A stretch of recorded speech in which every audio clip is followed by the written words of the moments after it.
evening, good afternoon, or good morning, depending on where you are in the world. We'd like to introduce to you two articles of interest. Before I start the broadcast, as a disclaimer, I would like to let you know that this is for review, informational and educational purposes. It is not to take the credit for the intellectual property of the article. The full credit to the intellectual property of the article goes to the publisher, which in this case is Interesting Engineering, and the story by Prabhat Ranjan Mishra. Before I start the broadcast, I would like to thank all the people watching this on Facebook Live. I hope you enjoyed it and get something out of it for value, as it is always beneficial to be informed of the news. So let's continue. Headline reads, US built quantum computer outshines world's top supercomputers in key tests. And ahead of you, you see such a device here.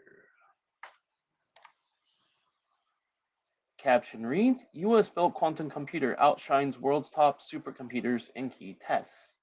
And a new demonstration, US researchers showcased that a quantum computer outperforms supercomputers in approximate optimization tasks. The University of Southern California-led USC study demonstrated the first quantum scaling advantage for approximate optimization problem solving using a quantum annealer. Quantum annealing is a specific type of quantum computing that can use quantum physics principles to high-quality situations to difficult optimization problems. Rather than requiring exact optimal solutions, the study focused on finding solutions within a certain percentage that is greater than or equal to 1% of the optimal value according to researchers. Many real-world problems don't require exact solutions, making this approach practically relevant. For example, it is often good enough to beat a leading market index in determining which stocks put a mutual fund rather than beating every other stock portfolio. So that's the analogy.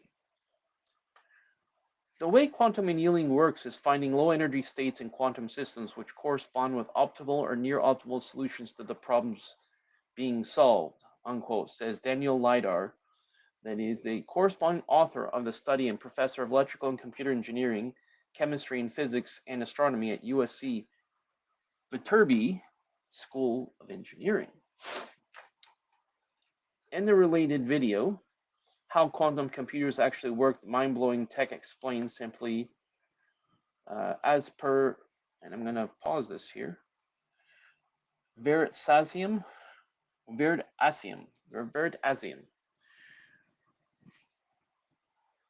This video will be available upon publishing of this review, but only on Rumble, as YouTube does not allow links to the article, even if it is an embedded link going back on the site to YouTube.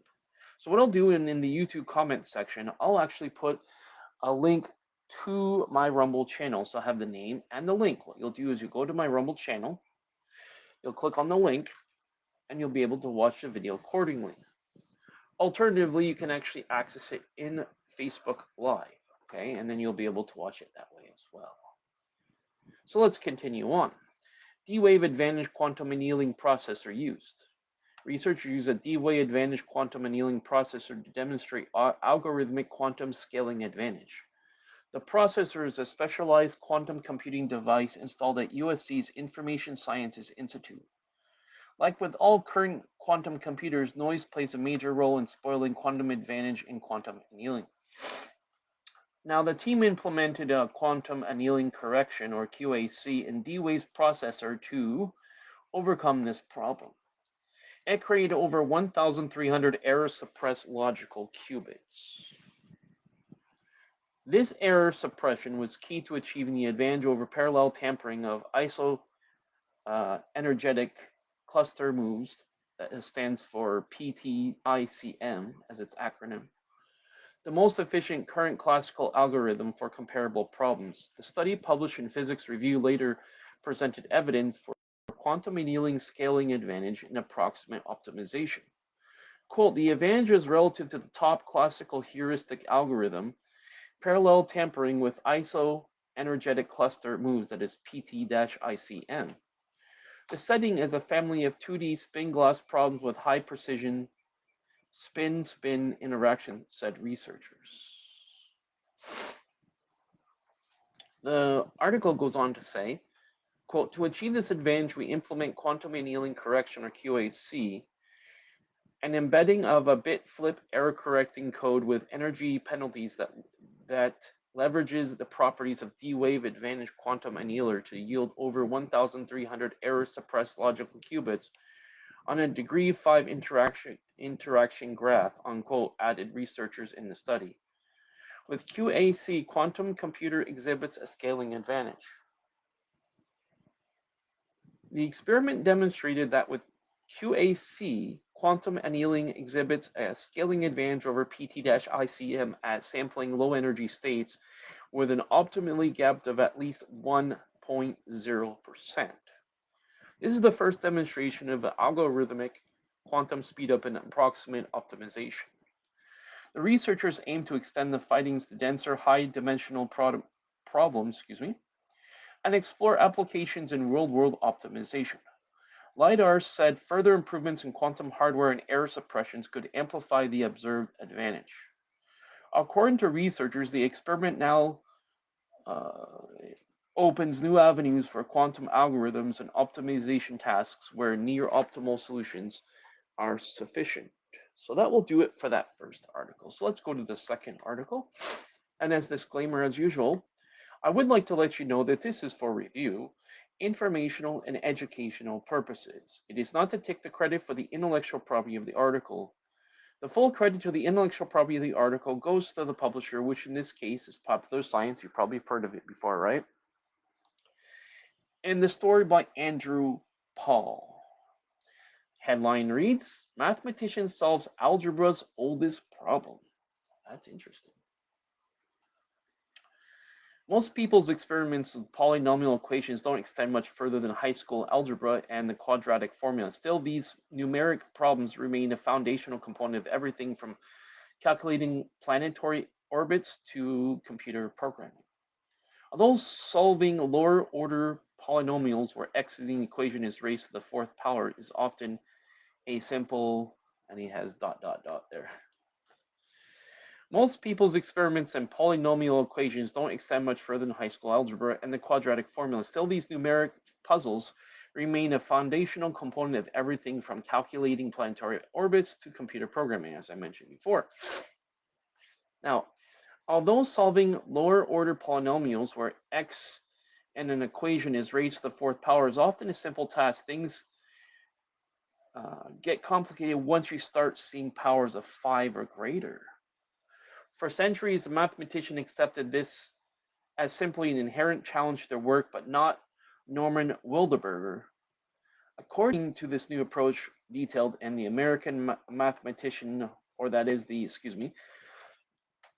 American Mathematical Monthly, it's sort of a tongue twister here, alliterate tongue twister, or alliteration of a tongue twister. There is a much more elegant approach to high-order polynomials. All you need to do is get rid of pesky notions like irrational numbers. Well, all of it's part of science, just like all the elements are part of chemistry. Babylonians first conceived the two-degree polynomial around 1800 BCE, but it took until that is 16th century for mathematicians to evolve the concept and incorporate 3 and 4 degree variables using root numbers, also known as radicals. Polynomials remained there for another 2 centuries with larger examples stumping experts until 1832. That year, the French mathematician Évariste Galois finally illustrated why this was such a problem. The underlying mathematical symmetry and the established methods for lower order polynomials simply became too complicated for a degree of 5 or higher. For Galois, this meant there was just a general formula available for them. And ahead of you, this is the man in question. Now the caption reads, Norman Wilderberger, mathematical work rejects concepts like irrational numbers. Mathematicians have since developed approximate solutions, but they require integrating concepts like irrational numbers into the classical formula. To calculate such an irrational number, quote, you would need an infinite number of work and hard drive larger than the universe, explained Wilderberger, a mathematician at the University of New South Wales, Sydney, and Australia. Now, in a related video, if we can skip past this ad here, skip past that, thank you. Related video entitled How Imaginary Numbers Were Invented as per Veritasium. This video will be available upon publishing review, but not on YouTube, as YouTube does not allow links in its comments section. So what I'm going to do is I'm going to put the name and the link to my Rumble channel. What you'll do is you'll go to my Rumble channel, you'll click on the link, and you'll be able to go to it. Alternatively, you can actually look at the link from Facebook Live. With that said, let's continue with the article. The infinite number of possibilities is the fundamental issue according to Wilderberger. The solution tosses out the entire concept, meaning I don't believe in irrational numbers, he said. Indeed, his approach relies on mathematical functions like adding, multiplying, and squaring. Wilderberger recently approached this challenge by turning specific polynomial variants called power series, as he has in quotes here, which possesses infinite terms in which the powers of x. To test it out, he had computer scientist Dean Rubin use a famous cubic equation used by Wallis in the 17th century to demonstrate Newton's method. You don't need, you don't need to try wrapping your head around all that, however. Just try Wilderberger when he said the solution, quote, worked beautifully, unquote. The same goes for Catalan numbers, a famous sequence of numbers that describes a number of ways to dissect any given polygon. These appear in natural world in areas like biology, where they are employed to analyze possible folding patterns of RNA molecules. So just as a refresher, just in case you weren't familiar, you have two types of things. You have DNA and you have RNA. Now, DNA is the actual genetic material that you think of that comprises it up. RNA is the proteins that are used in DNA. That's my understanding. So one is a deoxyribonucleic acid, and ribolic nucleic acid is RNA. So anyway, continue with the article. The article continues saying, quote, the Catalan numbers understood the intimately connected with the quadratic equation, unquote, explained Wilderberger. Quote, our innovation lies in the idea that we want to solve higher equations. We should look for higher analogs of the Catalan numbers, unquote. Outside of the head-spinning concepts on paper, Wilderberger believes the new approach to higher power polynomials could soon result in a computer program capable of solving equations without the need for radicals. It may also help to improve algorithms across a variety of fields. Quote, this is a dramatic revision of basic chapter in algebra, unquote, argued Wilderberger. Luckily, none of this will be on your next pop quiz, to be a little bit funny. But yes, that will do it for our second article. And before I conclude the review, I would like to ask your opinion about the two articles. The first one, namely, is the first article, US-built quantum computer outshines world top supercomputers in key tests. The second one is Mathematician solves algebra's oldest problem. What do you think of those two articles? Are they interesting? Are they relevant to your life? And do they provide enough information to get a gist of what the subject is about, such as what the article provides? You're welcome to give your opinion in the comments below, but I do ask that you, number one, keep it relevant and keep it civil, as we're only trying to add something positive to this experience. Remember that what we're trying to do is grow the user base and provide the highest quality, up-to-date news for everybody who would like to be up to date with the news. What I typically choose is either something science, technology, mathematics, or something with politics, something that people want to see. If you have any suggestions about particular articles or subjects you'd like to see that's appropriate for this general genre that I'm referring to, then I welcome you to put that in the comments below. Just again, make sure you keep it relevant and keep it civil. Okay, I do appreciate that. Now remember, relevancy is key. Okay, this is not a gaming channel. This is not a whatever channel. This is a article and news channel I do a review of. So keep that in mind. Excuse me. Now, before I conclude this session, I would like to thank all the people watching this on Facebook Live. I do appreciate that.